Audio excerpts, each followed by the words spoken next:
right, so Is that supposed to be you? that is right. You can tell. Is that a cigar in her hand or a hammer? Oh, That's no, my wife. It's a hammer. No, it's a hammer. She's the. Okay, yeah. She's the one that can fix stuff. I just write the checks. But this is a deal I'm actually closing tomorrow. Either tomorrow or Monday. One of the two. This is what I've been doing for the past 3 years. Past 12 months, I've done about 90% of this. And I'm also a firefighter and a paramedic for the last 8.5 years. But this. Thank you for your service. Thanks, sir. Pleasure. I'm Brazilian, so that's where the accent comes from. Got here about 16 years ago. But for KLA, I'm doing assisted living facilities, which I'm combining the real estate knowledge with some of the paramedic knowledge. We're going to a lot of assisted living facilities as a fireman. It's the worst nightmare for a fireman is assisted living facility. So, to 2019, about 90% of my time was doing this, about 10% KLA. I have on my board, and I can show a little bit of that later on, if it's of any value to anybody. But for 2020, I want to focus more on the KLA as opposed to the real estate.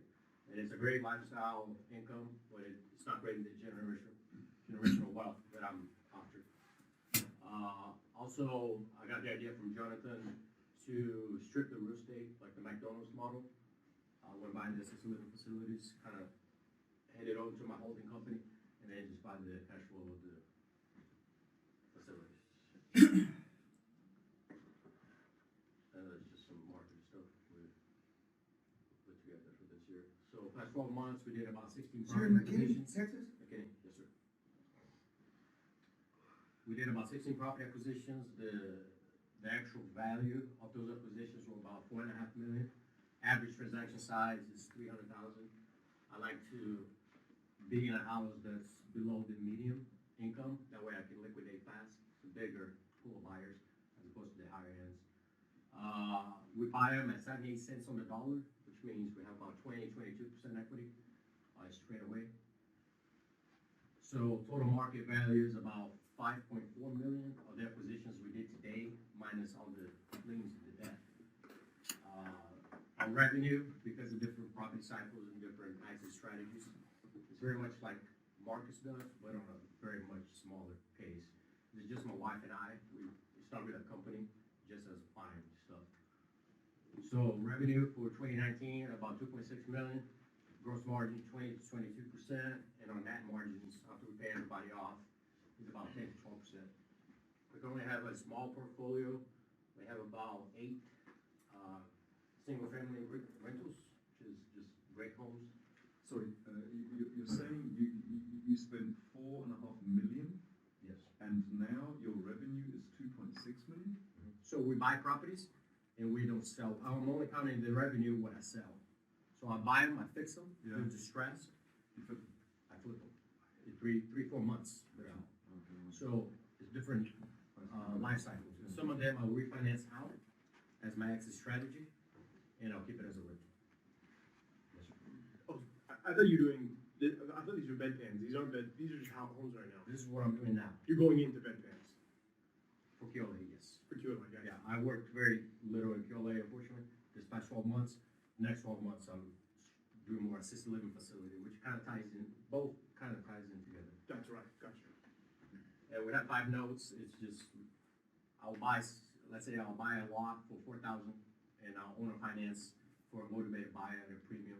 So I'll have some of those notes. So we have about 110,000 of those. That's just passive coming in. So this deal I'm closing either tomorrow or on Monday. It's a tornado home in Dallas. We currently got hit by a tornado. It's a high end, so it's usually I'll say a little bit lower than that. But on this one, I found it about 10 days ago, and the home is worth $795,000.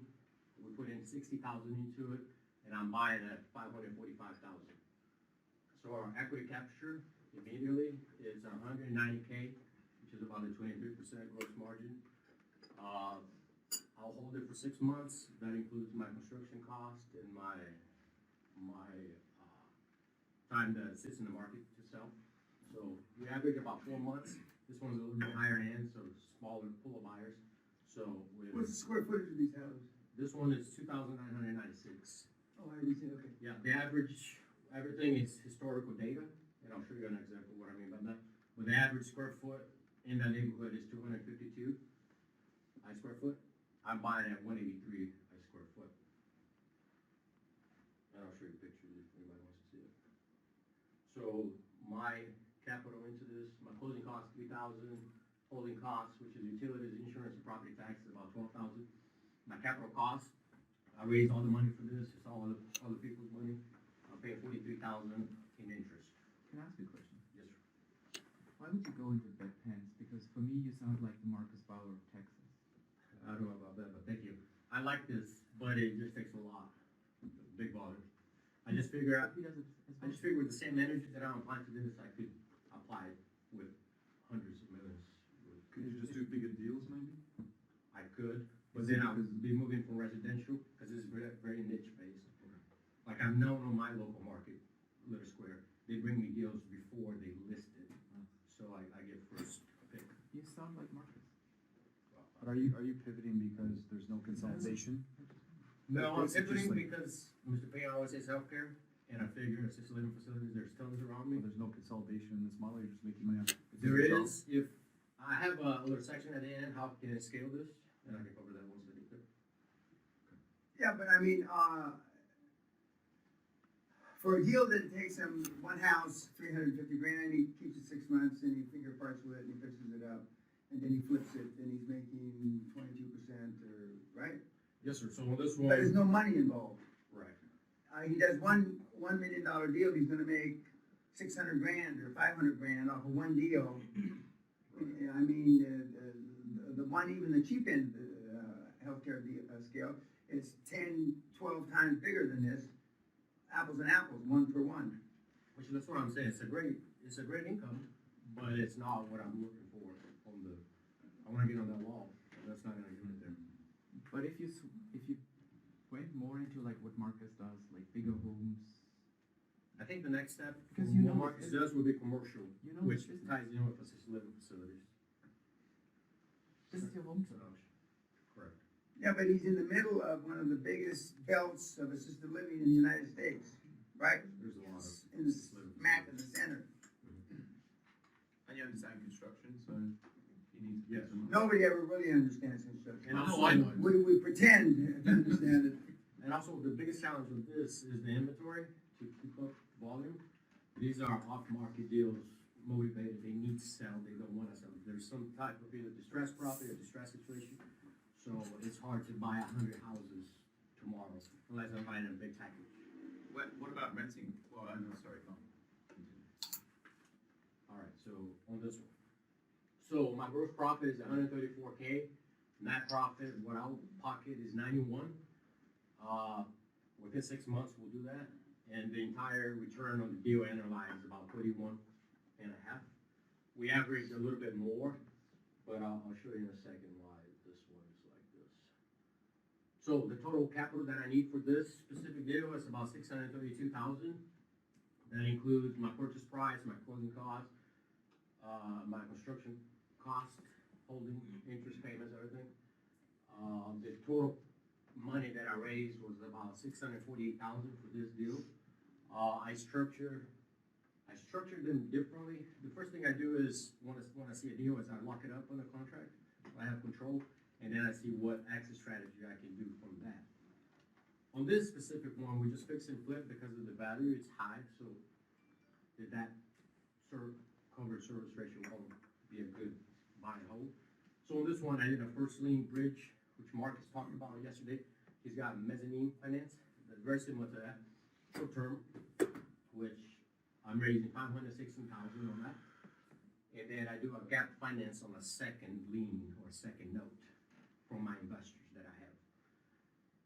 And I'll explain that. Now, if you didn't have investors and it was just your money, Yes, sir. so that 43,000 they get on that other deal you just showed us would accrue to you, Mm-hmm. okay? So then you would have gotten, you're not quite doubling your return, but you're increasing by 70, 80%. Am I see this right? About that. So I don't have anything on the deal, so my return is, Infinite, I mean, okay, I understand. if I didn't have any money, what I could do is just tie up the deal, have an option to purchase, and then find somebody that does what I do now, leave some meat in the bone, and, sell it to them. They give me a small fee, they take over the contract. We call it wholesaling in this industry. And there are a lot of wholesalers. Correct. And I was thinking on how it relates to KLA, maybe I could negotiate a great deal at, let's say, 7 times EBITDA, but I don't want to purchase on it. Maybe I can just bring in a private equity firm, have them pay me a fee, and they take over the deal. Just something I could relate into that. 3 or 4% of the mentees that, in the last 20 years have wound up going to private equity firms themselves. In other words, as a partner in the private equity firm, or in some cases, just a finder. We find deals at 3, 4, 5, 6. And instead of them exiting, let's say double that, they work for the private equity firm, and the private equity firm pays them, a fee per transaction. And when you have unlimited amount of money, which a lot of the private equity firms claim to have, I mean, you can do deals. 1 a day is an exaggeration, but I mean, 1 a week for sure, maybe 2 a week. And if you're getting a fee, I'm not suggesting you go be a fee earner, but I'm telling some of the guys that find it too difficult, their emotional bank account, they can't do this, they can't do that, they can't make the calls. I mean, when you're riding around, pouncing around with $1 billion in your account, the deals find you. I guess similar to what Roberto was saying, Yeah. the private equity guy that likes him. Correct. What percentage of purchase price would be the fee for one of those finders deals? On this, or for KLA, or for this? In this situation? They're getting normally 3 to 5, 3%, 4% for the big deals, and 7 to 10% on the small deals. I believe, last study I read, the average 6%, finder's fees were 6% being paid from the small deals to the big deals. So, I mean, if you get 6% of $1 billion, it's quite a bit of money. It's not like standing up in front, and closing from the front and selling your shit in the back, but I mean, it's a living. He's mesmerized, he can't believe what he's reading. For me, on these. No. I'm breaking his heart here. I mean, Haven't got there yet. let's, I'm gonna shut up. go ahead. Just to get back to that, like I buy 78 cents minus repairs. So whoever brings me the deal, I tell them I don't care how much you make, as long as I can get it at 78 cents on my price. And I would imagine it'd be the same with the private equity firm. They don't really care how much you're gonna make as long as the numbers work out for them. That's how I look at this. So some people make 17% off of me right off the bat just for selling their option to me, but I'm still making my number and I have everything else in place. So on my first lien, I have 2 $5 million credit facility. It's similar to a line of credit, but it's not really a line of credit. They still underwrite the deal, and I'm at the mercy of whoever's underwriting the deal because they control the valuation, they control how much the house is worth, and everything is based on we call it ARV, which is the auto repair value, and everything goes from there. So on this deal, I'm using I've done 17 loans with this lender, 100% performance, we always pay them back on time. We do 75% loan to value. They'll do up to 90% loan to cost, which means I need 10%. However, if I'm buying, no matter the cost, what I'm buying for, I need 10% no matter what. So 90% loan to cost. They charge me 1.5 origination points. I pay 8.25. Marcus was saying yesterday he pays anywhere from 6 to 10% for mezzanine, not the long term, which I pay more for long term. But it's 12 months. It's interest only payments. They usually close their file in 3 business days. There's no appraisal. They do a BPO, which is a broker price opinion off-site. They're based in California, so there's no how it's gonna come back. But before we go into the deal, we look at 3 to 5 sold data, which that's what the appraisers and the realtors use in the area, so it's pretty solid once we get in the deal. The broker price, is that something you get? or is that So something? I know the market very well. I know that area, like I was saying, the average sold price is 252 square foot. So I know that I can prove that. So I know it's gonna come No, more or I less. was just wondering because I mean, if you're getting it, I think with the brokers you could get any price you want. You mean if they're asking me for my No, price? who supplies the brokers valuation? That's something So, you get. You A pay. lender, any lender, they're gonna want a third-party independent valuation, because they don't want any conflicts, right? So they're gonna order from somebody Okay. regional, how much is this worth? But they're not visiting I'm not delaying my big business days closing, because my value here is the speed, right? The velocity of the cash. I got this deal in 10 days, and I'll close it on it tomorrow. In 10 days, everything's lined up in place. So that's the main thing. I say no appraisal because they're not sending somebody to inspect the property. It's all done offsite. No survey and no inspection prior to close, meaning they could give me the money and then I close on it and they show up the next day just to take pictures. On the second lien, so what I need, we call it gap finance, which covers the out-of-pocket expense. I pay a small acquisition fee to myself on the front end, kind of like Jonathan does. There's no underwriting. I raise this from individuals, which is usually self-directed capital pensions.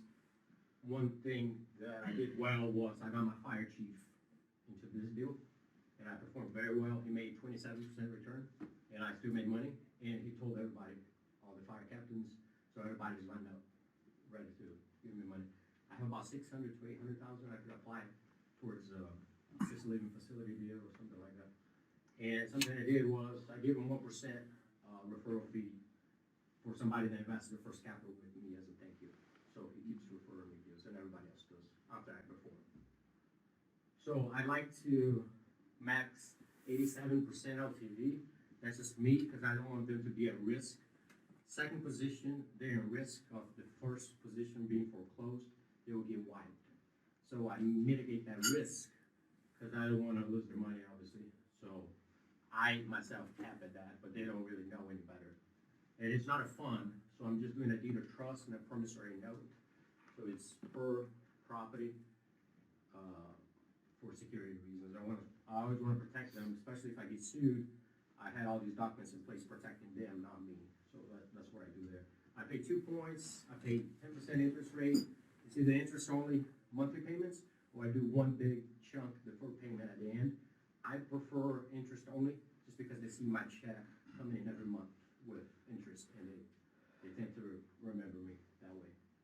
And I give them anywhere between 5 to 12.5% bonus equity share out of my net proceeds as an extra Can I ask income. you why would you pay them 10% interest rate? That's just staying competitive. And so their return, their internal analyzed ROI, the IRR, in average on my deals between 18 to 24. And I like to keep it that way. That's competitive. I could shop around big scale and reduce that. I don't care at this point because I'm not doing anything. I'm just feeding the machine. And in the States, you're allowed to get people's money and invest it? With a deed of trust and promissory note. Is there something like that here as well? In the UK? No. It's attached to the real estate. I'm not, I'd love to. I get the money direct on my You walk account. away from his, you know, I do both. There are some guys. you here can't who be do all things to all people. Focus on the few, not the many. There is also retirement money in the US. It's called self-directed IRA. So if you work for a company, there's a 401k that you have to invest in bonds or certain investments to qualify. You could transfer that over to a self-directed IRA. It grows interest-free, deferred, meaning they're not gonna pay any interest on it. And No it's tax, there's no tax. What's that? There's no tax. Correct. You said They interest. Oh, I'm sorry. There's no tax, so it goes tax-free, Yeah. tax deferred. Because the money they're using is already post-tax, so they already pay their taxes on it, so they don't pay the taxes on the growth. But yeah. So Why do you use other people's money? Why do you just do it? I mean, if I were doing it, Ron LeGrand is a mentee of mine, That's right. one of the great house flipper crooks that ever walked. It's right there on the. Oh, yes, he is. And he's only one half a step from that wall. But anyway, in a year, you wouldn't need anybody's money.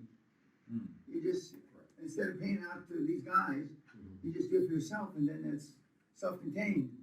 And the 10% he's worried about you paying him, I mean, ask the question about you paying him, When it comes down to it, it seems like a lot, but I'm only using a very small portion of, like this whole deal, which is 652 that I need, I'm only using gap finance for 132 of it. So at the end, I'm paying $5,000 for that money. Did you pay tax on the profit? Because it's I pay capital gains, I just write it off with different companies. in Texas, do you pay tax on primary residence when you sell your house?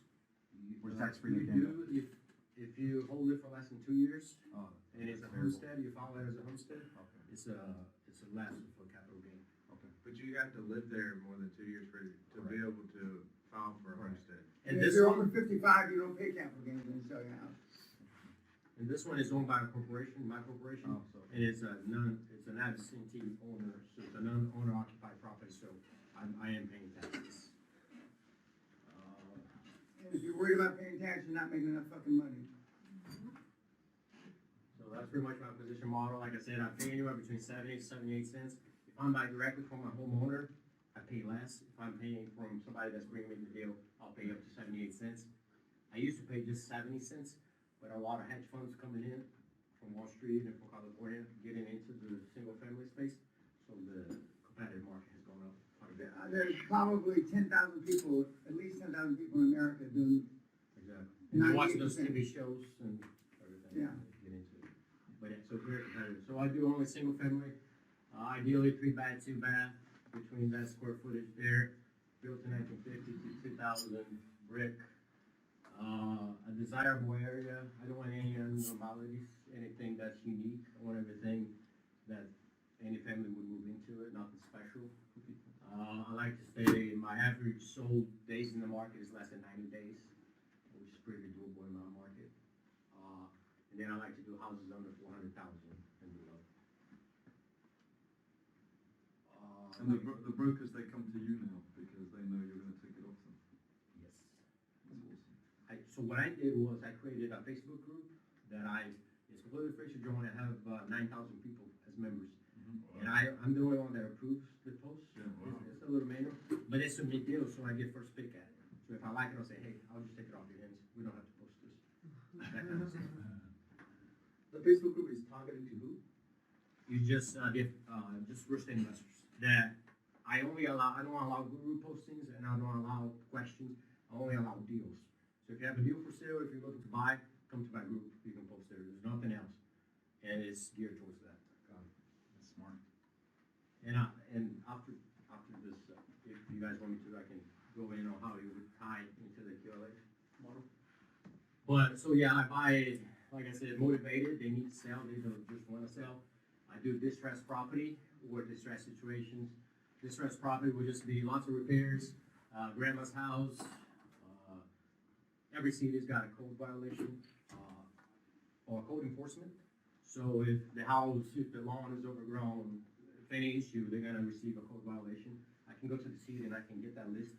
There's something in the US called a Freedom of Act, Information Act, in which by law they have to give me that. I can also go to the post office, and if I have a non-profit, I can demand the houses that are vacant, and I can get a list of that and just somebody will. Excuse me, Felipe, the Freedom of Act, blah, blah, blah, you do that for what? I used to get data from the county or from the Freedom of city, Information Act, it's a national act. in which it would be the same if you go to the Secretary of State saying, hey, I need companies that are registered as, home health care. I want all this list, and you have to give it to me, because it's, so anyway. Outdated homes, I target homeowners that have been living there for more than 15 years, that way there's equity there, they've been paying down their mortgage. And there's a way to do all this stuff, there's software, tons of software out there that does all this for you. Some of the distress situations that we do, some of the hardest one is the tax delinquent. I go to the county, they wanna get the property tax paid, it's behind.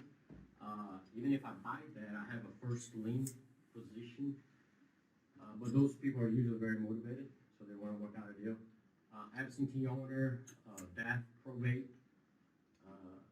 list. There's also inheritance list, bankruptcies, all sorts of things. Divorce lists are good for us. They're listed, you go to divorce, motivated sellers. And I would also think living trust, you can pull up a list of the living trust transfers of ownership. You can scrub through that list and see there are assets or certain corporations that pass through. That would be somebody that you could approach, possibly some sort of motivation there, if they don't want the business.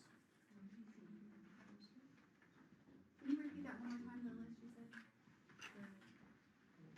Which When one? you just mentioned about the trust, is it? Yeah, it's going, just receivership or beneficiary, whenever the living trust transfers over. The ownership. I'm sorry, did you say where we get the divorce list, like in Michigan? So there's tons of software out there that does that. Okay. You can literally just search. 20% of QLA mentees are that divorce list. You can just Google list broker, and there's tons of list brokers. Why does that make providers me out happy? You know, that warms the cockles of where my heart would normally be. It warms those cockles, the little valves and shit. The marketing, how I do the marketing, that's how I handle my approach for the lawyers and the board and LinkedIn and everything. I do one big, instead of cold calling right away, I do one big approach. I'll send 1,000 emails. I'll see who replied, and then I'll start working those who replied. If I don't get anything there, then I'll go back and do it again.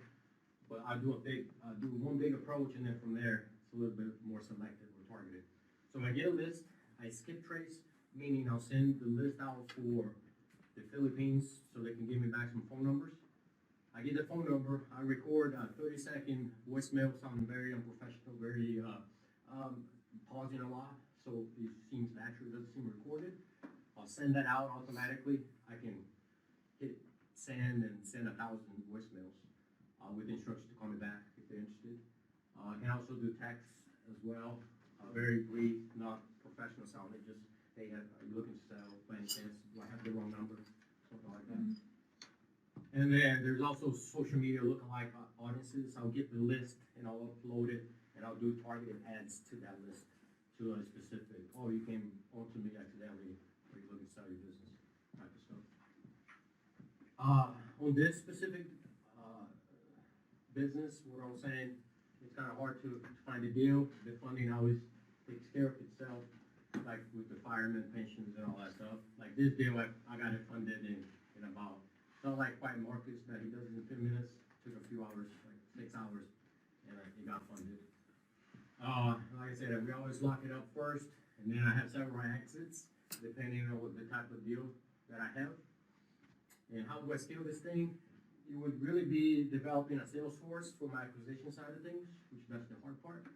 I could bring in an experienced operator to do what I do.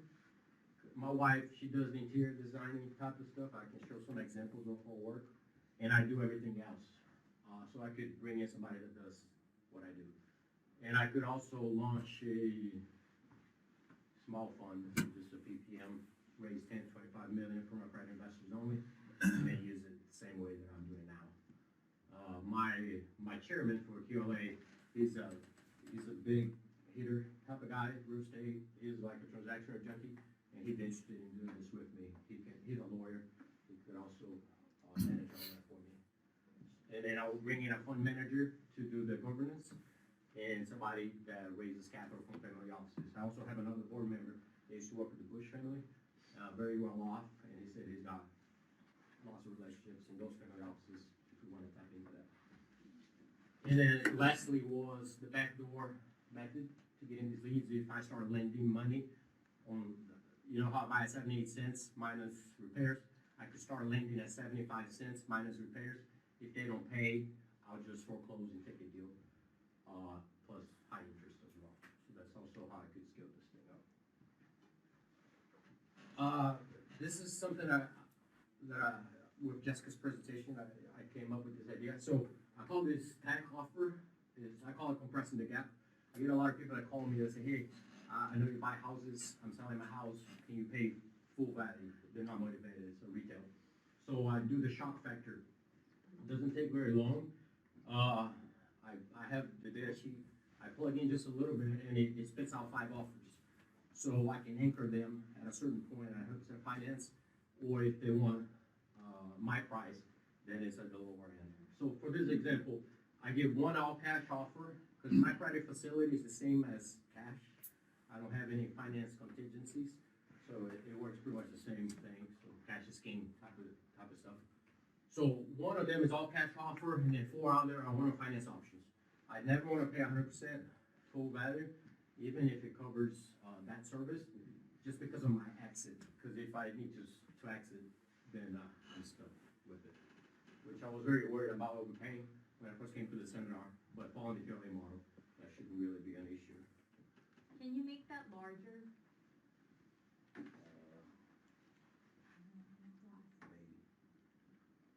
Bottom right. Yeah, yeah. All right, so one of them is all cash offer, which is gonna be what I talked about, like 75 cents. And then the other one, I can start going up a little bit more. So I'll pay up to 90% market value with 0 down, and then I'll throw a term out there. This could be completely done. If I am doing this, it needs to be a cheaper house, because I need to cash flow, or at least needs to carry the debt. There's 2 ways that I can cash flow. I can either rent it, or I can do what's called a wraparound lien around it. So let's say I finance this deal using commercial debt at 80%. I have a loan for 80%. I can do a wraparound lien, wrapping the whole thing at a higher price, and it is cash flow that way. What I like about that is there's no liability on my part. I'm just a bank, so I just make a spread between my debt service and what I charge. If that makes a lot of sense. Can you explain that one more time, the wraparound lien? Yeah, so let's say I buy this for $10 and I use 100% finance from somebody. He's paying me, he bought it for $10, I pay him $1 every month. I sell it to Marcus, hey, I'm gonna sell it to you for $12. You pay me $12. You pay, how much was I paying him? $1? You pay me $1.20. So now I'm out of the deal and I wrap this whole thing. I make 20 cents, I pay $1 to him, he's giving me $1.20 and I'm out. No liability on my part. If he doesn't pay me, I'll foreclose, I'll take it back, I'll do it again, and then I have the money that I already had. Make sense? A little bit? Yeah, so basically, okay, yeah. So, once you do that, the first lien has got a consent. So I have 40 pages worth of paperwork that they sign and acknowledge that there is an underlying lien, all that stuff. So these are just different scenarios of what my offer would be. The main thing I want them to anchor on is my option A, which is the highest price that they would get, and pretty much 100% finance, because it's the whole, your price, my terms, or the lowest, which would be my price, their terms, which would be just a full cash. Which one do you want them to do? I don't care. Oh, you don't care. Yeah, using, I'll share an example using her 20% minimum. I don't care if you want 100% or 20%. Okay, so I don't know if you guys want me to get into the translating into the QLA type of stuff. Yeah, sure. So I would think what I saw my board members on, they buy in the model, no problem. And I really say, hey, I can really find these motivated guys because I've been doing it in the real estate, so I know how to market for these people. So the way I think is, where would somebody that's motivated would hang out? If, state lawyers or divorce lawyers, family offices, also conventions in their trade show or social media. There's software that you can go to a Facebook group, extract your Facebook ID, and then do a, DevOps stuff, which is just multi-level touching on the follow-up on the marketing. The same thing, creating a Facebook group. There's tons out there on your industry that people just go in there to vent, to talk about problems, administrators, all sorts of stuff. You can get in there, extract all that data, and then start marketing to them. Also, how do business brokers get their listing? I would duplicate their sites or their messages, and I would say, hey, instead of listing the business, I can buy it and take it off your hands. So I would see how they get their business besides just relationships, and I would mirror that. Right. So certain keywords, SEO, I see the searches that are popular, how to sell my healthcare company, how to sell my assisted living facility, and I would target that. So with that, I would create each online asset with the SEO keyword. So these are all mine that I have registered. I'm going after assisted living facilities, memory cares, and skilled nursing home. So that takes a page tailored to what they want to hear. Oh, I can sell this, I can get full market value. I list my team, I list my lawyer's background and my accounting firm, which is all healthcare specific. So I'm already using their track record, although I haven't done anything. So all those websites are tailored for that. And then advertising publications, like John mentioned, he did an advertisement for his industry, which there's tons of magazines, and it's not very expensive to do. So you're getting a lot of deal flow from all this stacked on top of each other, I assume. Well, I didn't do a whole lot of QLA for the past 12 months because I was in real estate, so now my focus is on this. If I really want to take off, the deal flow is just gonna. Stacking all these things is gonna create an insane amount. We'll be looking at deals all the time without really getting a whole bunch of phone calls. That's it. So my stack offer example, which I put thank Jessica to give her credit, was 5 offers in 1 LOI. So I can scan a business listing even with a broker, and I can have a virtual assistant do this, just type in the data, and I will start my first offer to shock them at 20% less the asking price, just so they think they are negotiating, but they're really not, because it's all just automated, copy and paste. At least we will get an engagement going on a negotiation, which is the whole approach of a big shotgun approach and see who gets back to me. So I do the first offer, 100% financing, 20% less than the asking price, whatever the asking price is, even if it's 20 times a multiple, at least it's a lower offer and we can start engaging, and they're already anchored at 100% financing, so they're already interested. On top of that would be my sales presentation, my deck slide, which I can show you what I do in real estate, which I could do the same with the QLA. But, so I do 5. I do 100% seller finance, which the biggest thing would be I can close fast, 21 to 45 days. That would be the highest selling price. So do you set this up one after the other? If they say no, then they get the next one. So I haven't done this yet. I'm just now going to start implementing this. I would do an intro, saying, hey, This is amazing. I'm interested in this business. This is usually what we buy it at. Oh, and by the way, this is my board. I have 218 years of experience. We've done 7.8 billion in transactional volume. These are all the people that we represent, which my company is. My profession is taking people public and all that stuff. And by the way, this is usually what we buy it at. If you're interested, get back to me and we can talk some more. And then from there, we can start a conversation. So 100% seller finance is going to be my highest offer. In this example, I just used 4 times EBITDA. And then I just created whatever. It doesn't really matter. I want them to take that first offer, but all the other ones are open. So 10 years amortization, 2 to 5 years term. I put it on top. All offers option to refinance at 80% LTV, and the 20%, whatever she uses, is subject to warranties and extra presentations. And then I can refinance you out in 18 months, no payments for the first 3 months. So that applies to all of them. And then my other 4 are close to 6 to 8 weeks. And then I just decrease a quarter on each one. So my last one is going to be the lowest price, but it's going to be the 20% seller finance and the 80% cash or commercial finance. And then I just threw in a higher amortization at the end. So even if they choose that one, it's how you start. So you can just do it however you want. But the main thing here, I think, is just to create that interest, and you're posturing and anchoring them right away. Does everybody understand when he's saying anchoring? Yeah. Okay. So you can compress the gap from there. Sorry, anchoring. Anchoring meaning, if you go look at a house and it's a piece of shit, the next house you're gonna look at that's somewhat average, you're gonna think, wow, this house is amazing, because you compare it to the piece of shit. Gotcha. If I anchor you at a high sales price that you're asking for, you're gonna be like, oh, I can give my asking price. It's 100% finance. Gotcha. Okay, I guess I could do that. I'm getting what I want. Yeah. But then if they don't anchor that, my other offer still looks good, anchoring everything together. But just painting the picture, how I want it to. That's called anchoring, but there's something else where if I might just be using the no, wrong no, word. no, that's not, but just a suggestion, you may not be able to use this, you may. But if you have an offer, which is kind of a red herring offer, that you're not interested in whatever, but it makes your one, the one that you Exactly. want them to Exactly. have, Yeah. really good. Is that what you're talking about? That is what I'm doing, but I don't care whichever one they choose here. In this case. Oh, that's very strong. Because it's your cash flow. Whatever one they choose, he's making a sale. Yeah. It's very strong. Yeah, and I can say, if they choose, let's say, hey, I'm really thinking about doing number two.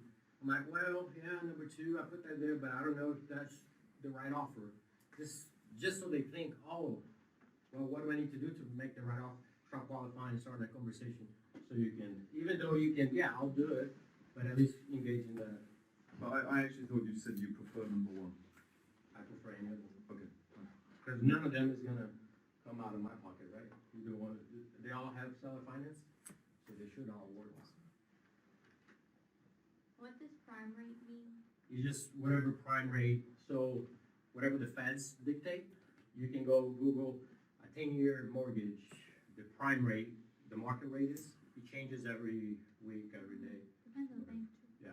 You can tie this in within the spreadsheet that pulls the data from a source, an API somewhere, and it just populates every day. I could create a nice little QLA. My right here is LIBOR. Okay, so that's it. And then I can just show you some examples. So on this deal that I'm closing, right? Those lenders that I have about 160 of them. I captured them from, I have to be careful with security laws. It's not an offering, so I can only send this to people that I have a relationship with. So I don't advertise, hey, I'll pay you 12%, I'll pay you this and that. So I gotta be underneath the table. I gotta know you. If I had a public fund that's for non-accredited investors, then yeah, I can go, hey, I'll pay you 18%. Or if I had a fund for accredited investors, if you qualify for it, then we can discuss. On this case, I'm just using that example. I have 160 people in there. I've probably done business with about 40 of them. 100% performance. I performed on every deal that I quoted them, and I'll show you how they see this. So as soon as they opt in on my website, they get into my autoresponder, and I build value through here. I educate them on tax deferred interest, retirement funds. I show them cases. I build a report. I show pictures of my wife. She's beautiful, so they get to see that. They don't have to look at the These are wrong guy. potential investors in the deals, right? These are potential investors. And that 1% that I paid for referral goes a long way, because they always remember that. And I always do what I say I'm gonna do to them. So I always come through. So as soon as they land in here, they start receiving, these goes out every other day. So I just control what I want them to see. And these are recent deal case studies with actual HUDs, closing statements, copies of checks, the lenders getting paid, all that stuff. All the little awards that I won, which is all just marketing bullshit. It's all in here. Make them feel warm and fuzzy. All these are accredited investors. What's that? All No. No. Some of them are accredited, but I don't qualify at that point. Because right now, on my website, I'm only offering educational. Hey, this is what I'm doing. Would you be interested in learning more? I usually, my elevator speech is usually, I buy deep discounted properties. I secure them. I never use any banks. I use only idle cash and retirement funds. And I usually pay. Idle cash, God, I haven't heard that in a long time. That's good, that's the throwback to the 70s and 80s, idle cash. And I tell them, I usually pay 9 to 12 times bank CD rates, which a bank in the US might pay you 1% or 1.25%. I'm paying you 18%. So it's even more than that, but I only say 18 times that. And that way I'm not getting in trouble with the securities saying I'm paying you a percentage. It's times CD in average. Do you have the landing page? I do. Yeah, You wanna see it? Yeah. I'm not as good as you on that department, so. I'll give some feedback if you want. I love that. Now, this is a reasonably sophisticated methodology he's doing. Not Now, yeah. Well, it's good. It's very good. I know, the paramedic fireman shit, but this, this is pretty smooth. that part is it, but There should be Wi-Fi. Seminar room, yeah. Dan, I have a question meanwhile. some of the guys on YouTube says I should charge for a Wi-Fi here. Your buddies on YouTube? Yeah. I just made me think of that, but I said Because they're that'd not be good. here, that's Yeah. why they can say that. That's it. And I wrote this, so it's kind of crappy. It's not my native language. I learned English 16 years ago. So. Yeah. What's that? What's the domain? Casa Deals Invest.com. Casa Deals is the name of my company. So I have all Casa Deals, right? Like if I'm selling a deal, I have Casa Deals Home Buyers. I have Casa Deals Owner Finance Buyers. I have CasaDeals.com. It's all little brands from the different portions of the business, which then would tie into the QLA model as in one of the online niches that I talked about. What did Google to drive them to? Yeah, I don't spend any money with this. I don't do any advertising, nothing. Facebook and social media, I drive a lot of that stuff. Like every time I go visit, each property I visit 2-3 times. I don't do anything. I just go to visit and pay the people that are working. I have the Brazilian, my brown people working, and they're pretty good. So every time I go, I'm always just taking. I have my wife take pictures because she can't do anything else. So she does that, and I just post and say, "Hey, we're visiting this property," and then it just drives a lot of traffic, and then I just follow everything through. So yeah, so the Facebook page is attached to that. So in a nutshell, people come here, or that page that you showed us before, was that kind of like, Attached to that. Hey, Weber? Yeah, That's so an as soon as they put their name in here, I don't have to do anything. It goes to my autoresponder, okay, and then that's it all goes, responder, okay. it goes everything in here. So as I close deals, I go ahead and add it in here, so it's more recent and it's fresh. And I take all sorts of case studies here, from mobile homes, from lots to, I think the largest deal I've done was like 800,000 You in a write single your family. own deals? You write your own? My own emails? stuff, yeah, nobody else's. Oh, if I write- Copywriters.com. Yeah. Oh, yeah, no, I can use that, because I'm not very good at that. I'm very silly, and I say silly stuff, and people. Subject line is. Yeah, I know, right? I could use your help with She's a good that. salesperson. Which I have another deal we can talk about some other time. But anyway, so they go in here. Can you show us an example? Just click on one. You need to pen. Yeah, well, I'll show you one that I seen here. Let me take a deep breath first. Okay, here's one. So this is a deal I closed, right? It wasn't, I say everything. Arlington, I had 2 investors on that one. They each made 27% in 173 days, right? So I go underneath and I do this snapshot. This is what it was before when we bought it. This is what it was after.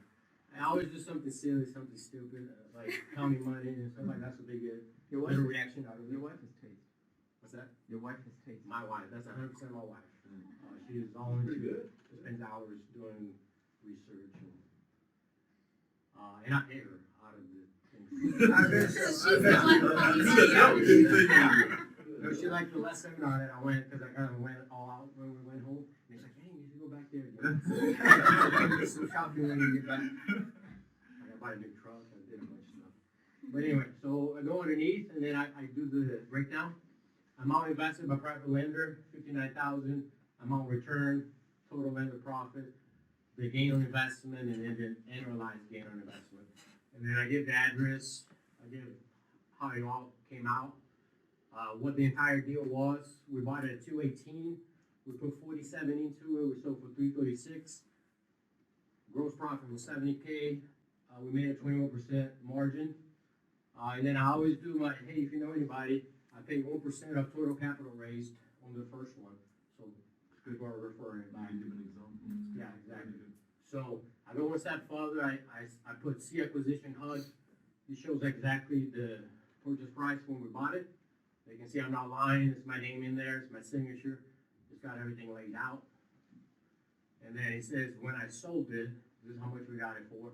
Sometimes the value doesn't reflect all the loans and the liens. So I'll put one of these and I'll put like 3 liens as long as it goes up to my value, 87%. I'm the licensed realtor, so I only pay a buyer's agent commission. So that kind of helps with the margins. So that's what it sells. It shows, yeah, that's what we sold it for. And then underneath, it's got a little bit more pictures. This was like a 60-day job for us. Wow. So So this is the kind of stuff that when I go visit, my wife just takes pictures and then I just post all this stuff on Facebook. And I just ask silly questions like, hey, do you guys like this type of color? Or would pink be better or something? And people just start engaging and they start following and going into the funnels. And I mean, we have tons of this. So with the autoresponders, they just get hit constantly with case studies. And they love seeing the before and after pictures. So this we spend $25 a square foot. So I got all my costs pretty. Have you considered just now and again adding either your wife or you in the picture? What's that? Have you considered adding yourself or your wife in the picture? Because you're really good at getting them to contact you. And if they saw your face, a real human being, the responses might go through the I roof. would do a video. Oh yeah, video. Oh, video? Yeah. Oh, Yeah. like when I have a video just walking through. Live. Oh Yeah. Yeah, I could do that. I know I think I'm quite there. Yeah, I don't want to say if you want. I just want to be behind the scenes. Yeah. And she can be the As face. soon as it's a real Be person. careful, otherwise Grant Cardone 2 is in front of you. It's good. That's amazing. I want to be more like a High love heads is next.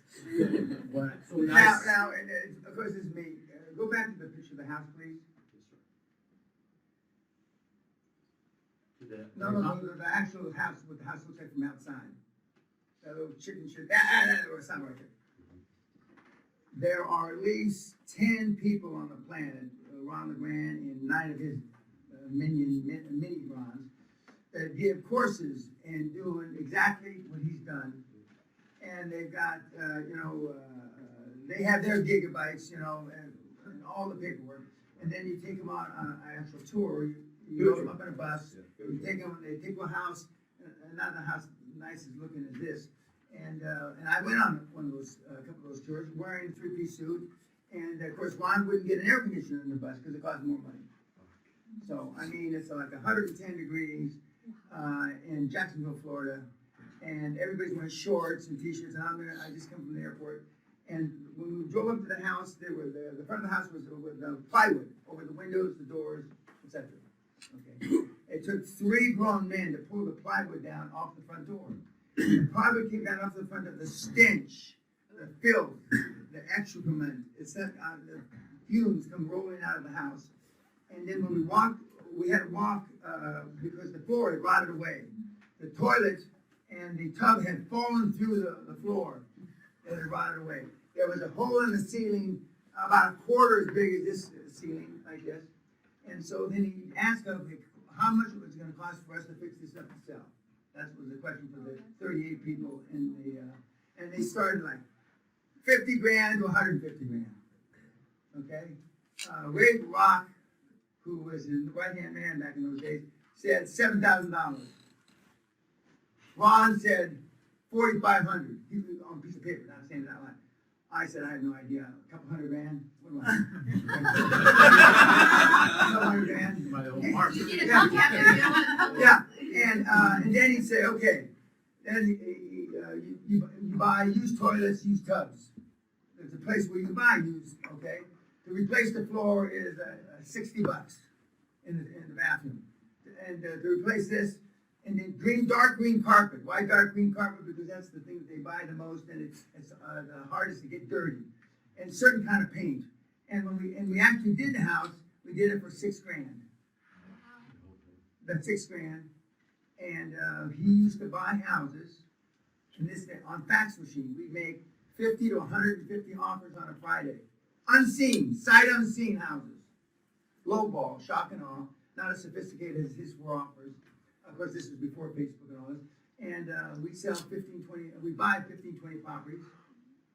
And then we sell to wholesalers to make 10, 12, 15%.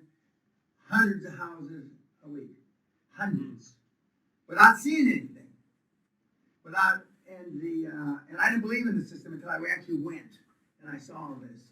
And I could never clean the suit enough to get the stench out. Okay?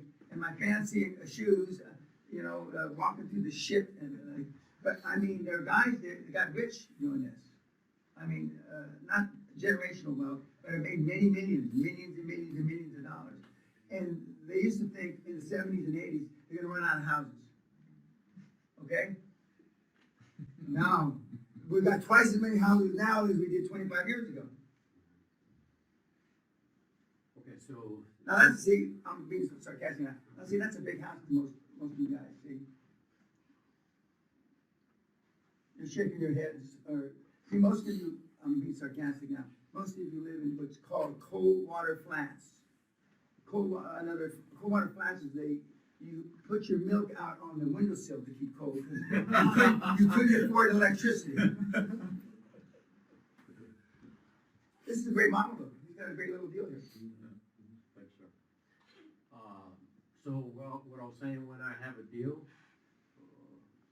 The early bird. okay, so this is the deal that I just went over. So when I have a deal, when I lock it on a contract, even before I get the funds, I'll send out an email to my list, because I have different options on how they can fund it. So I put a picture of the front of the house, I write a pretty good summary of what we are doing, what type of repairs, research about, so all the due diligence is built in the sales presentation. So there's no doubt, every objection they could have, I'm addressing here. All of them. So you're making 50 to 100 grand a house. It's about, it depends how much you sell it for, but around 12% net. Okay, no, but forget the 50 to 100 grand. Sir. Okay, without him telling 12%. Okay, so and that's great, 50 to 100 grand every time he turns one of these. Isn't it? You know, it's a great living. It's not generational wealth, but it's a great living. So how does he do 500? Or no, so how does he triple, quadruple? Salesforce, you already talked about that, getting Salesforce and all that.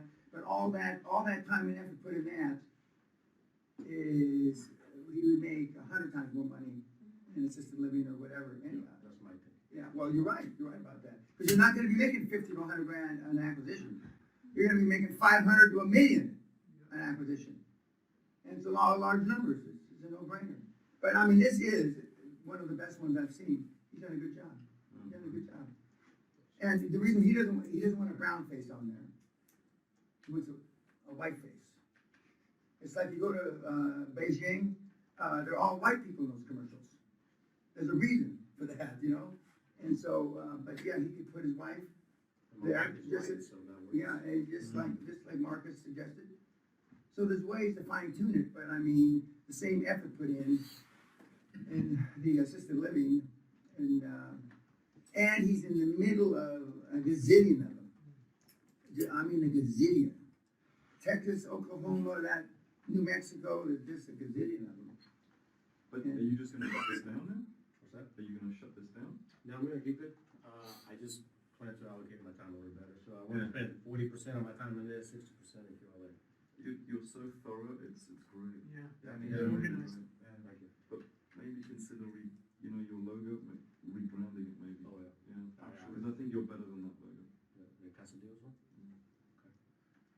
I think you should have that logo. Yeah. Because you're about as good as that logo. I mean, you know, now he was doing it very British, in a British way, being so polite, you know. Now, rap wouldn't put it that way, you know. No. So how long have you been doing this? This model about 3 years. I've been in the industry about 11 years, doing other stuff, but closing myself 3 years. So why do you need your paramedics job? I got in 2008, my paramedic job, when it was down. I needed Mark something. was falling in the toilet.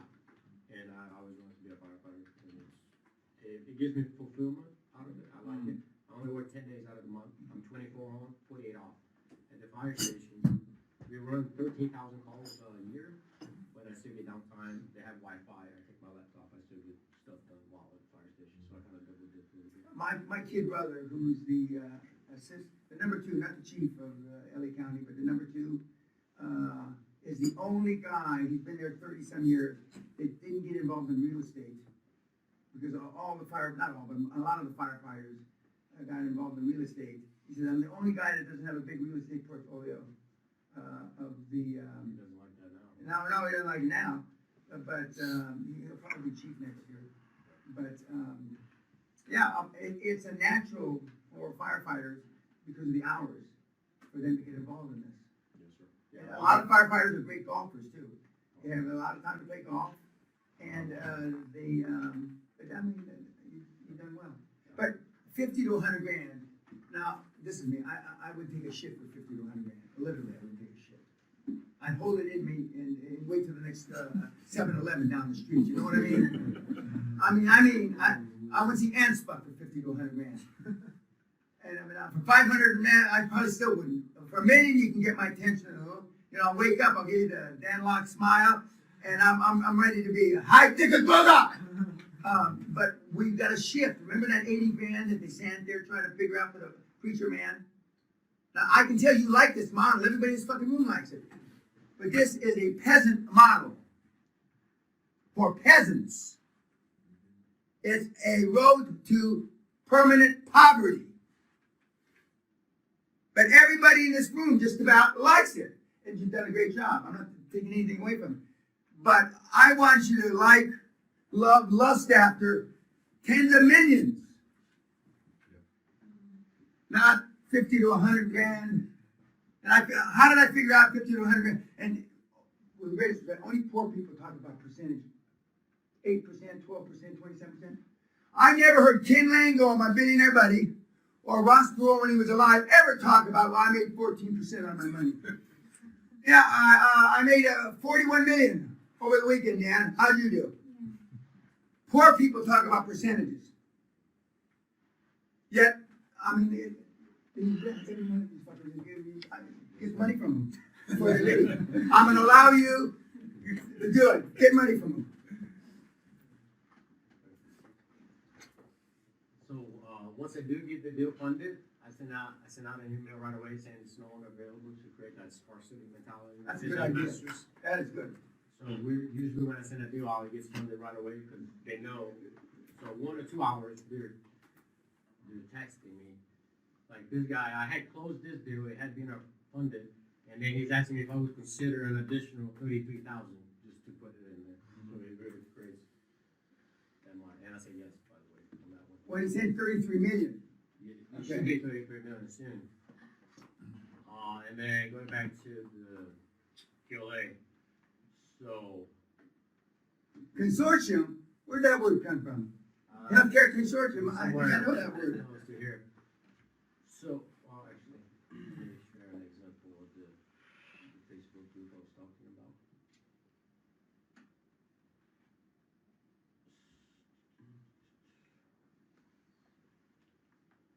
So this is the group I was talking about. So 9,000 members, and I approved first, and it's only deals. So you could create something similar to your industry, whatever it is. When they post a deal, I look at it first and I get first dibs to see if I want it or not. Is it in certain area? I only do DFW, North Texas. Okay. So this one is targeted specific to that. But I'm saying you could create something similar. Like I've already started joining assisted living communities. Yeah. And I've started just posting. I haven't blown out where I want to blow it out, and people have started to email me asking for my valuations and stuff like that. For example, so SOAR Healthcare Group is the name of my healthcare company. So there's nothing there yet because I'm still building, but I just started posting ads into the sharing publication news for senior housing news and stuff like that, just so people, once they land in here, they'll see that we somewhat know what we're talking about. And then every once in a while, I'll start. It's all automated, right? So I have software that does all this. I don't do it manually. And then every once in a while, I'll say, "Hey, have you thought about selling your What was that business?" picture? Where was that? No, one with the belly button. Oh, I thought, anyway, I was just wishful thinking. Wait, that's not good yet. Same thing with LinkedIn. There's tons of groups in here for your local association, whatever it is. And same thing, I created LinkedIn pages for the business itself. A lot of people on LinkedIn.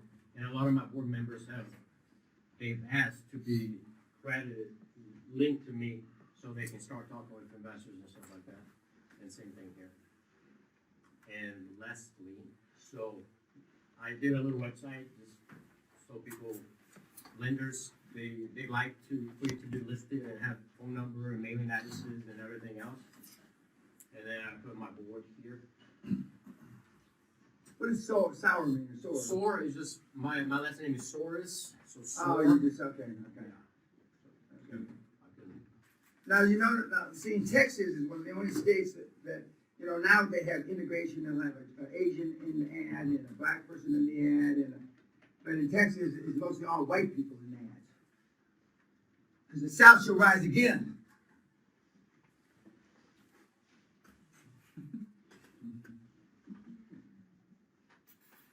A lot of white people. I'm the only brown one. Right in the middle. Keep it that way. But anyway, so that's about it. Done a good job. You done a damn good job. Texas sounds good.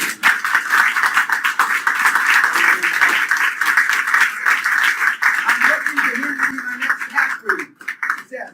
I'll take it. Yeah.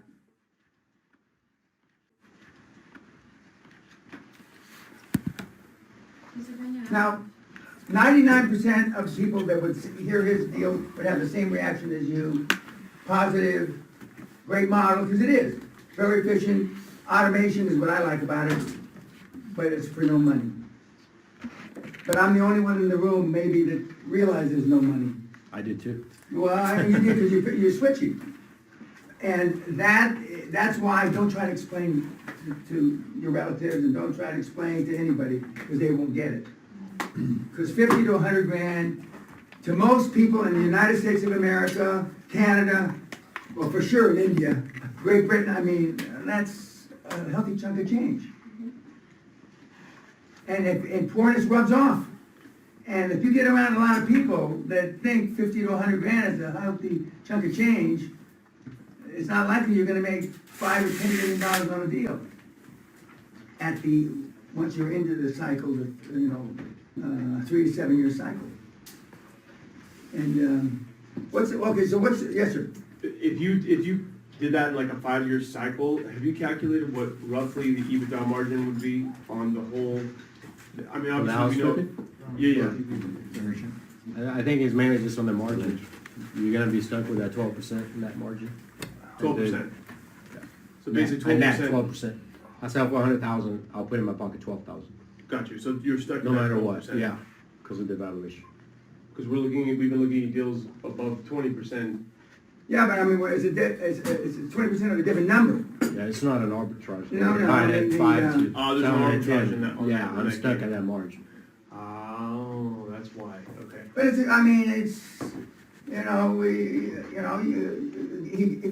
can easily live, feed his family, have a second, third home, more cars, a new truck, no problem. And that's how most of my family, they never even dream about this shit.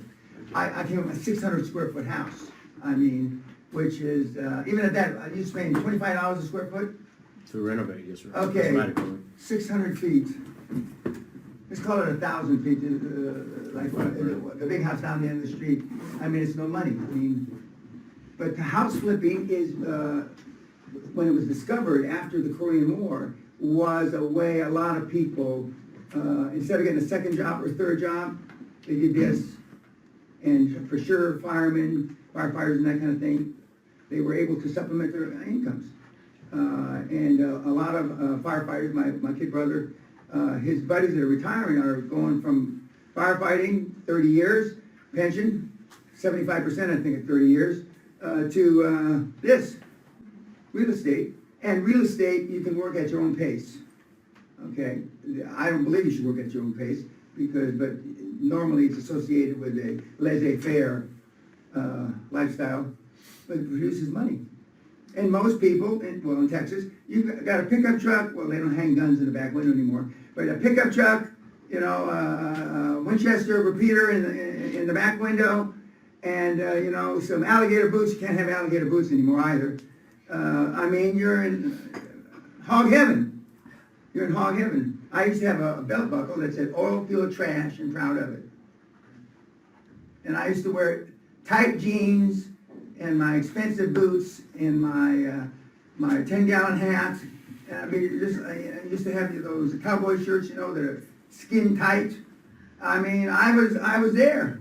But the difference is I go in my $20 million plane, go to the airport, get my $20 million plane at that time, and fly away, and they drive the pickup truck to a mobile home. That was a difference in lifestyle. Yes, sir. One more point is, to this famous point with by rentals a year, one lawsuit or some health issue could wipe you out to what you're doing. But then he's gonna have a management company in his mother-in-law's name. See, what happens is guys like him, if somebody hits him in the head with an axe, they don't take him to court. No. You don't have to worry about court. No. Yeah, bullet in the head, yeah, That's how you don't get them first, yeah, unless you get them first. yeah, exactly, exactly. So what's the takeaway of, this is a great model, but you're gonna, all the shit you've learned, you're gonna be able to apply 90% of it. Yeah, yeah. I mean, I expect you to take out like a jackrabbit. Sure. I mean, jackrabbit. But, any takeaway, any questions, yes, sir? I think apart from the industry, I mean, the strategies are huge. The carryover is really, really good. And just a fucking Brazilian meathead, I mean, they're not dying because there's not that many Brazilians in the United States, but and if it wasn't for Brazil, of course he's from there, I mean, it's in chaos. I told you I've got a doc down there, veterinary, went from Portugal to there. But I mean, it works, guys. I mean, there's no question about it. But he has got some sophisticated nuances how to come up with leads. Because basically, most of that's lead generation. His lead generation funnel is going to be chock-a-block, as they say in Britain. And and a lot of the sales techniques, a lot of things like that Dan teaches, I mean, can be applied very effectively to the QLA model, very effectively. And but you have to define big ticket, even though I tease about big ticket. I mean, you have to define what big ticket. Big ticket to you is now a new number. It's now a new number. And, you know, we use Roberto as an example. Now, admittedly, that's, you know, the first year out of the box, not many people do that. But some do. $70 million, not all the money in the world, is it, Marcus? But it's better than poking out with a sharp stick. And it's very doable. It's very doable. But when you remember, you're never going to achieve greater than your highest expectation, your craziest highest expectation. And unless you're going after hundreds of millions and billions, even if you fall short by 60% or 70%, you're still going to have 50, 100 million. And that's what the mentality is. And as Roberto said in the film, he says the mindset. He says, my mindset was, my goals were just expanded, significantly. And that's why the kids are doing so well. And as long as the interest rates, but even if interest rates don't stay low, but right now, as long as they're low, it's like taking candy from a baby. It just is. Any questions about his model or about anything else? Yes, Dan? I'm just walking through a scenario in my mind. Let's say I'm acquiring 5-6 companies. 100% seller finance, 100% seller finance. I push the payment to 4-5 years. So far, so good. So far, so good, right? So I'm going through this. So with a little bit of luck, hopefully I will exit in the 4-5 years. So by that time, I guess I... No, you'll be thinking, luck won't get you out in 4 or 5 years. If you want a shorter exit than 7, then 4 years is your exit in your mind. Okay. And so everything will start working towards that in your subconscious. You know, I was rich before my 39th birthday, but I got fairly wealthy on my 39th birthday because I had for 15 years, I've got to be filthy rich by the time I'm 40. So it wasn't by accident. I should have said as soon as humanly possible, but I didn't at that time. Because in those days, I believed in time limits for goals, and now I know that doesn't work. None of the big guys have time limits. You know, I was the only guy who had time on it. So now but you can exit in 4 or 5 years. Or just finance it again, right? Oh, Cash well, to sell well, out. a total recapitalization, let's use a new buzzword. A total recapitalization is an exit. Is an exit. Now, you can go back and you can tell, you're gonna be back just at the end of the holiday season. You're probably gonna go to a New Year's Eve party. Is that what regular people do, New Year's Eve party, that kind of thing? And just say that, your new goal is to have a total recapitalization in 48 months. And they'll look at you, bless you, what are you talking about? But yeah, you can. And again, depending on your, bless you, depending on your share distribution to the other, Dream Team guys, you're gonna walk away with between 55 and 70%. Now, when I say 55 or 70% is better than 100% nothing, Dan's already got money. So it's not 100% nothing, because he's already got something. But this new entity he's gonna build, Yeah. Should I do it like, so my holding, and then all my companies just start a new, I guess, a new acquisition? correct, division? acquisition vehicle. And then that's a holding, and then you buy all these. Yeah, acquisition consortium. Consortium. Because nobody knows, I knew you had a question, I'm gonna get back to you. Because nobody knows, that's like an amorphous, it's smoke and mirrors. But it's been working for me for 50 years. Because nobody really knows what a consortium is. What the fuck's that mean? And I honestly couldn't tell you, even though I've been using it almost 50 years. And all I know is it works. That I know it works. We've heard it a few times, investment consortium, etc. Yeah, but Dan, you could do that, and you should do that. And and I'm not suggesting that if there's a spread, but you have the money to make up a spread. Say, a couple of us in the room have it as well. Rather than make that extra 30 phone calls, just write a check. And I did it as well. Question, here. It's not more of a question, it's what's your input on, I've run into a lot of ALFs who I guess the owner just gave up and shut down. So the facilities are there with all the furniture. Ooh, you mean they just quit, walked away? They just walked away. So now what's for sale is the actual building with everything inside. What is your input on? Well, it depends where it is, depends if they were forced to close up, they lost their licenses, shit happened, okay? There's different closures, okay? If it's just closing, it's there, that means it's not part of liquidation or bankruptcy, he just walked away. Well then, you ought to be able to buy that, I would buy an existing business a few blocks away and be able to farm out patients, as patients pass away, or as patients, leave. Occasionally you lose patients because they want to spend the last 8 or 10 weeks of their life at home. Okay, so they'll move out. They don't always die, but and I would look at seriously leasing it with a buy option. Leasing it with a buy option, or leasing it with a buy option tied to your ability to fill it up, and then let them share in that profit. But yeah, most of the assisted living you're gonna see are not purpose-built buildings. They were built for assisted living, like the one I looked at down in England a few weeks ago. Most of them are gonna be triplex, turned into a assisted living, or some, houses. Sometimes you'll see there'll be a family compound, 5 houses on 3 acres, and they turn that into assisted living. Well, no, one of the ones that I saw was an 80-bed. Oh, shit. Facility. That's in the sweet spot there. That's 80 beds makes my ears ring. Remember, 40 to 80. 80, the private equity guys are mooching in on your territory. Because that's where the obviously bigger numbers. But they will buy from you 40 to 80 bed facilities rolled up, so you've got like 200 or 250 all day long. And they will pay you, we're buying them for 4 or 5, and they will pay you for almost an immediate sale, they'll pay you double. If you want to, if you wanna work at it a little bit, they'll pay you up to triple, meaning 15. And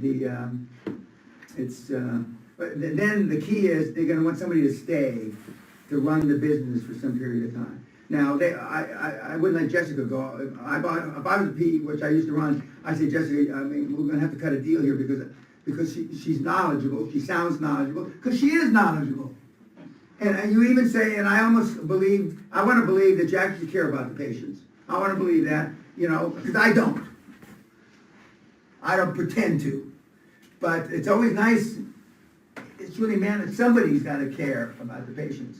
But since I'm not running them, I mean, it doesn't matter what I think about them. But, so, I would cut a deal with her, stay on, I'd give her part of the holding company, and I'd make sure that she didn't wiggle off the hook.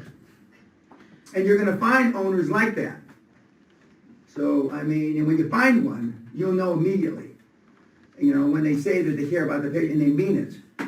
And they mean it. And normally, those are always healthcare professionals. They're not, for sure, PE guys. They're not, professional investors. They're not family offices. They're normally, you know, when they got into healthcare, it's because they want to help people. That's so far at the other end of the continuum for me. I mean, it's like kind of compare the devil to Jesus, you know.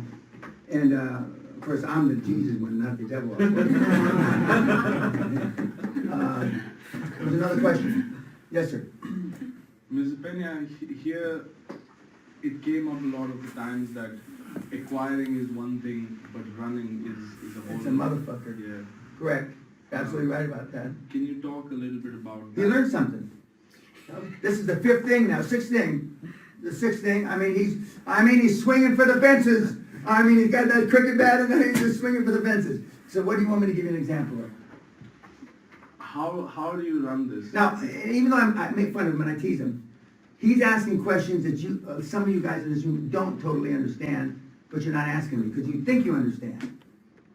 So even though I beat him up, you need somebody like that to make sure when you leave here, you understand. Okay, so go ahead. So even I'm not trying to be nice to you, but have a compliment, so don't get all wishy-washy on me. So even this was especially brought up by Raymond and Dan, that acquiring is one thing. What are you going to do when you have to run it? And only because it came from these two, you know, the Seasoned. Well, I don't look at Dan and think he's seasoned. I'm twice as old as he is. Yeah. Well, Raymond for sure. No, but they have Raymond's had a lot of employees, and he has a lot of employees currently. And it's hard. So what's the question? So how do you run this once you acquire it, especially when you don't have experience? True, and Dan and I talk about this a lot. How do you incentivize these people to work hard, not steal, and cheat? Okay? I do it the other way. Not cheat, not steal, and work hard. You know? I can deal with them maybe working 75% as long as they don't steal from me or cheat me. Okay? But those, so you want to give them an economic reason to do the best they can. To be like when we say, be all you can be. And that takes money. Now, Maslow's hierarchy of needs, that came out 60 years ago, it says, you know, self-actualization, soft music, and that's all horse shit. And I said it earlier, Andrew Carnegie had 4 rules of financial success. Financial motive must prevail, financial motive must prevail, financial motive must prevail, and financial motive must fucking prevail. Money talks and bullshit walks.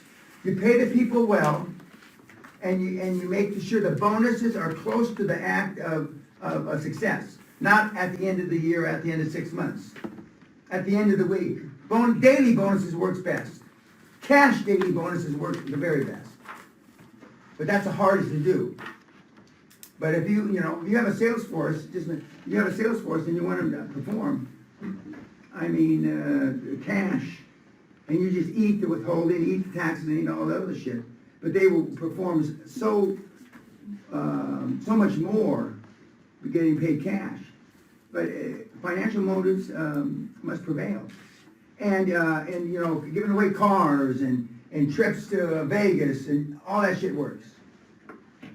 All that shit works. But you have a layered tier. I mean, Dan knows more about that than I do. You have a layered tier, it's in the top 10 guys to Vegas, for a weekend or some period of time.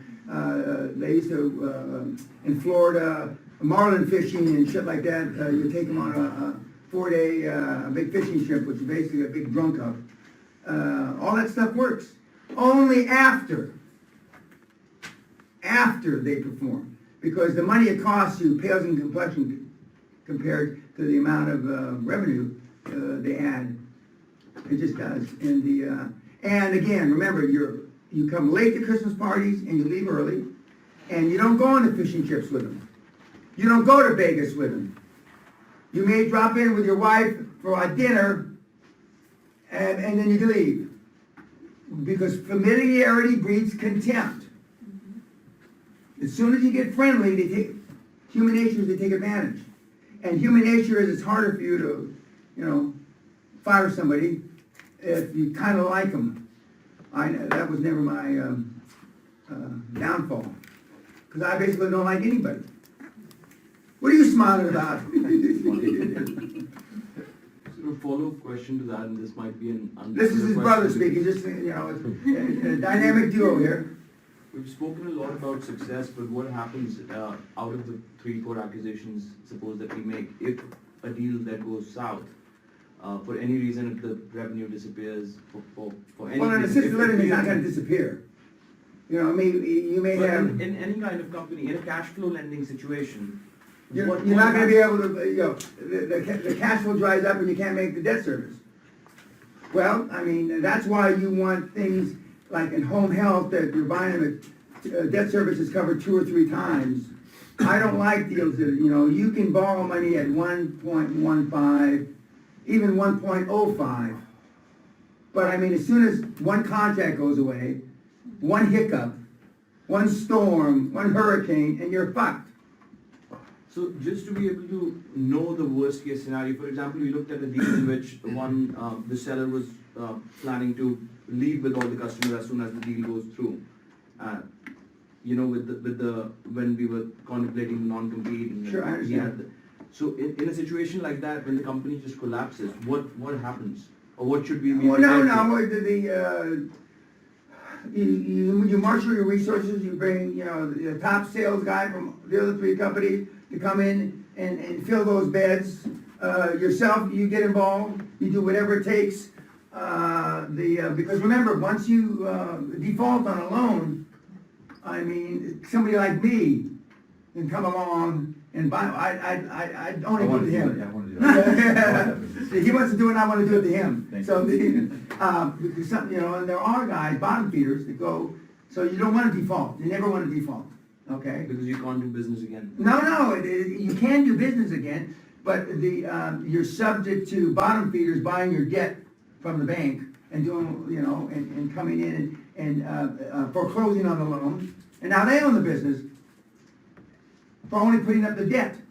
And since we don't use much debt, you do a 90-10 deal, 90 seller finance, 10% commercial debt, and you default on the 10% commercial debt, they can foreclose on your business only buying up the 10% commercial debt portion.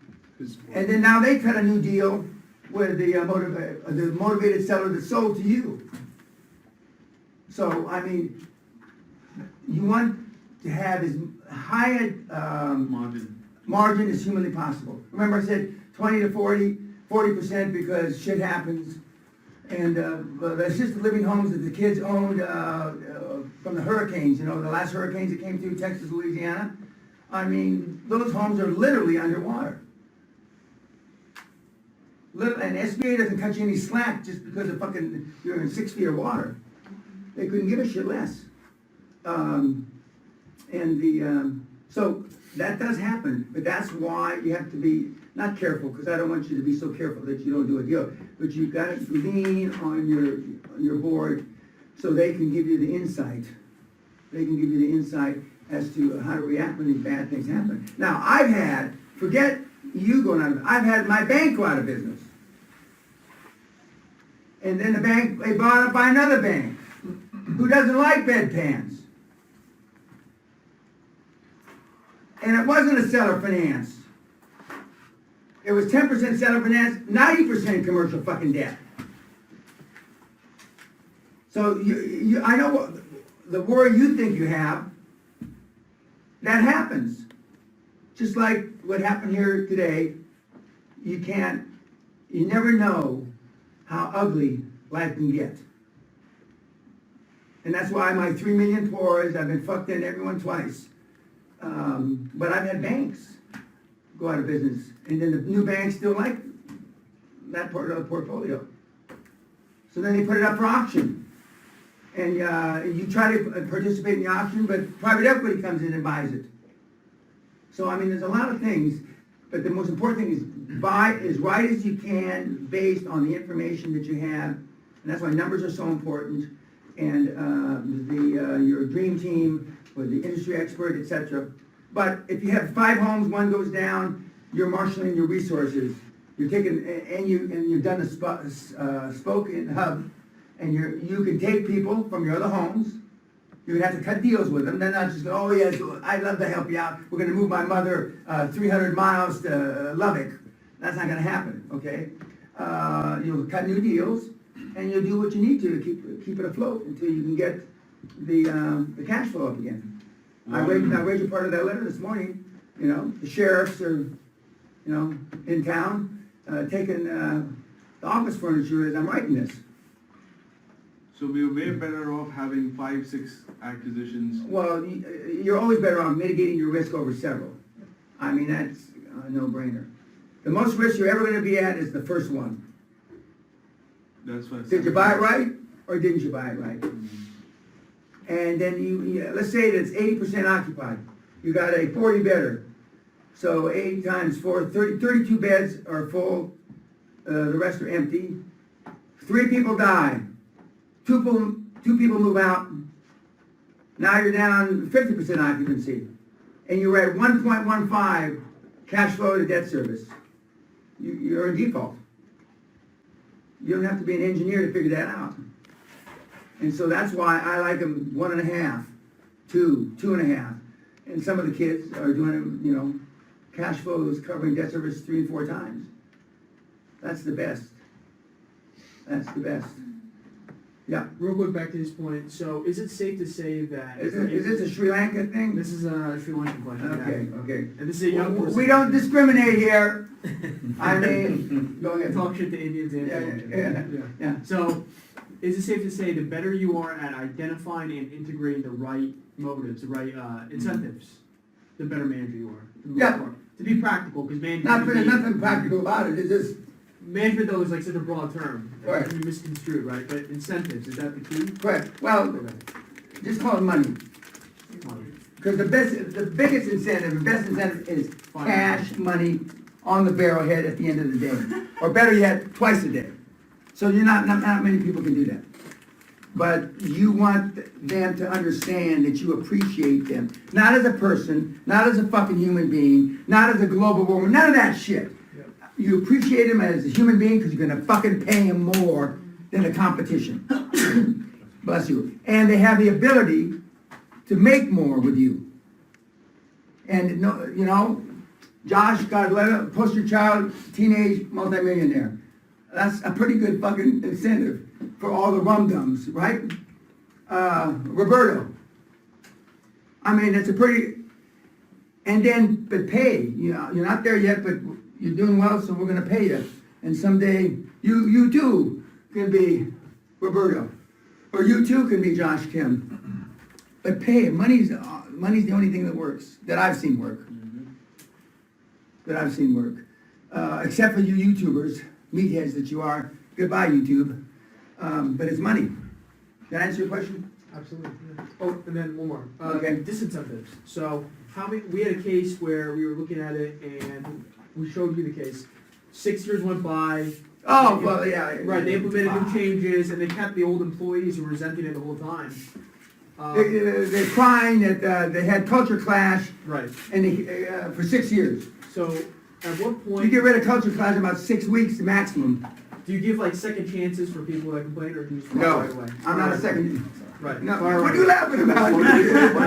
Yeah, I'm not a second chance guy. I'm not.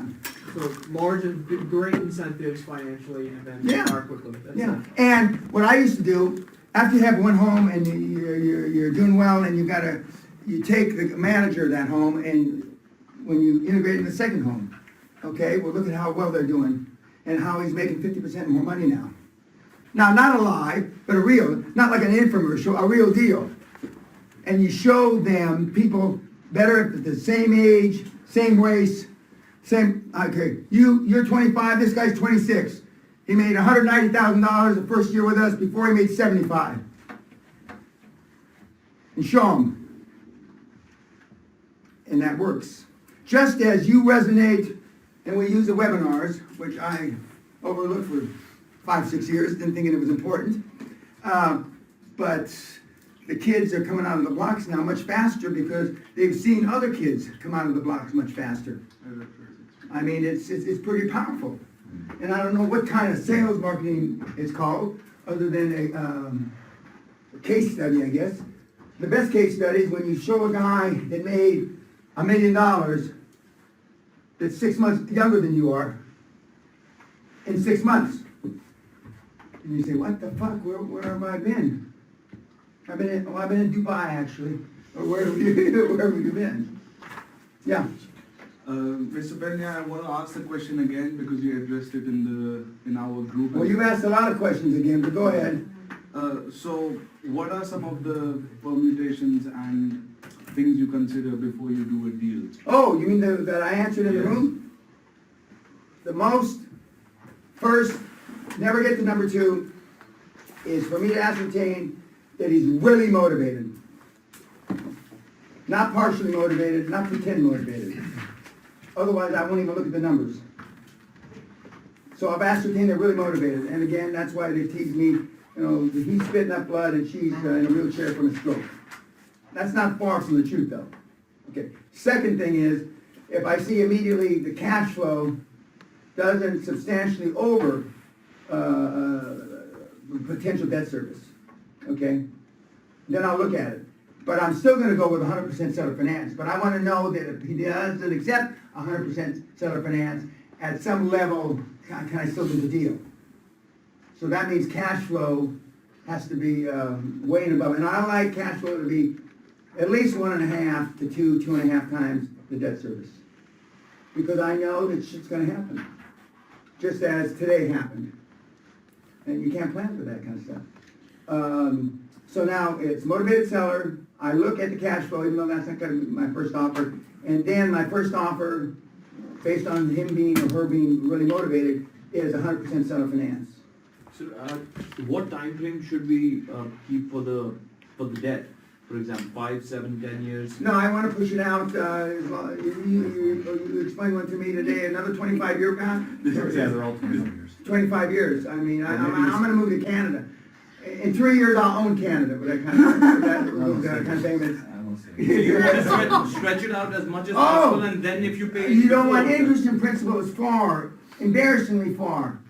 The best that I've ever seen one of you do is 5 years, no interest, no principal, no payments for 5 years. From an owner. Yeah, Well, that's nice. yeah, 5 years. I mean, now just think of all the things you can do.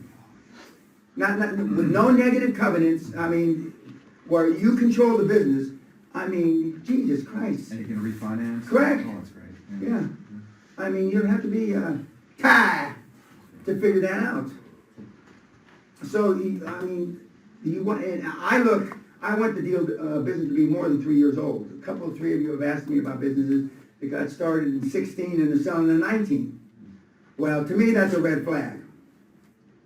What changed him? He's 42 years old, he's 45 now, why is he getting out?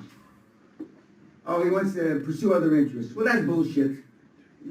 So I like businesses that have been in business 5 years, 5 to 10 years, even longer, but 5 years. And remember, the tax returns, and the fourth thing that I look at, tax returns have to plus or minus 10% with the financials. Because we all know if you have QuickBooks, you can put anything you want in QuickBooks, right? Or yeah, I guess you can put any number you want in there. And believe me, some of the sellers will put any number. Any number. And again, some of these guys are going to be one step above cash in a cigar box. That sounds like it's not possible in 2019. But cash in a cigar box still lives. It still lives. And now, you're likely to get, other than real sickness, you're more likely to get motivated out of old people. And we have an old person specialist right here in the front of the room, strong arm, these old people, but he didn't make them get a lawyer. Yes. That was a That was smart. nice, right? Yeah, no, you were just covering your own ass, and we both know it. That's true. Yeah, so, I mean, it's not like you're Mr. Generosity here. But old people, but there's quirks with old people. Yeah. Now, I happen to be at the top of my game at my age. Most people my age aren't at the top of their game. Yes, ma'am. I know that you said to convince the seller for 100% financing, sometimes we can add a little bit more Correct. to the purchase price. What other? And then if you can't get them to do it any other way, piece of the holding company. 1%, 2% in your holding company, the consortium. Okay, yeah, that's what I wanted. But you have to have sold them. Like Mr. Dutchman, he's passionate. He gets those things taken care of. I mean, he's passionate enough to sell somebody on a portion of the holding company. Because he sounds like he really believes it. I don't know why he really believes it, but he does. Two or three others are passionate. And that passion rubs off. Just like poorness rubs off, passion rubs off.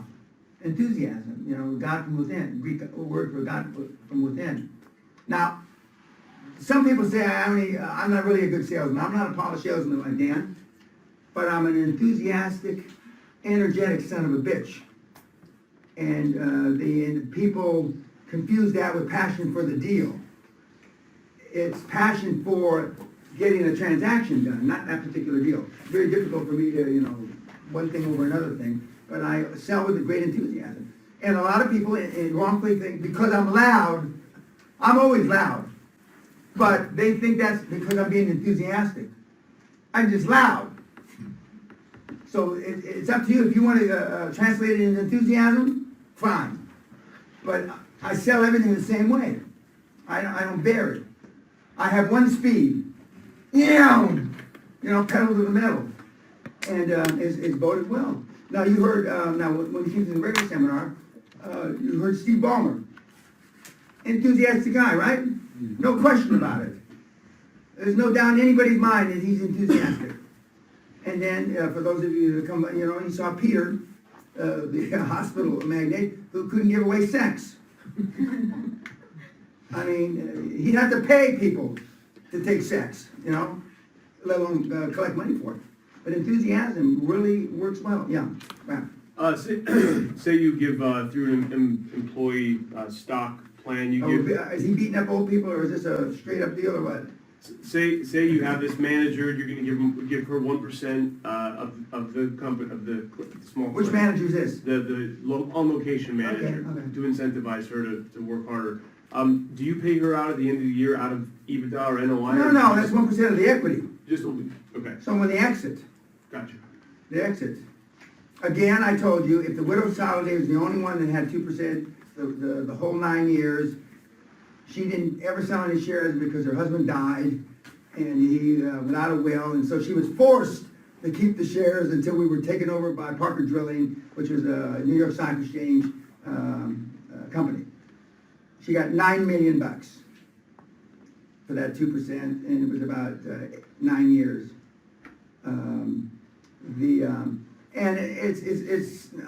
My example's too long ago, but there are other examples at exits. Without using names, you can use Roberto. Without using names, you can use guys like Josh Kim.